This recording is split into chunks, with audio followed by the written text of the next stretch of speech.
ಇದ ನಾಡಿನಲ್ಲಿ ಒಬ್ಬರು ಶ್ರೇಷ್ಠ ಶರಣರಾಗಿದ್ದರು.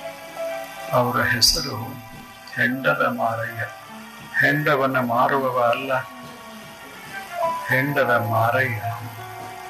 ಎಂಥ ಸುಂದರ ಹೆಸರು. ಆತ ಎಷ್ಟು ಸುಂದರ ಮಾತನ್ನ ಹೇಳ್ತಾನೆ. ಭಕ್ತಿ ರಸಾಯನವನ್ನ ಕೇಳಿ. ನಾವು ಈ ಜಗತ್ತಿಗೆ ಬಂದಿದ್ದು ಯಾಕೆ? ಕುಡಿಯೋದಕ್ಕೆ, ಚಲೋ ಚಲೋ ಕುಡಿಯೋದಕ್ಕೆ, ನೀರ ಕುಡಿಯೋದಕ್ಕೆ.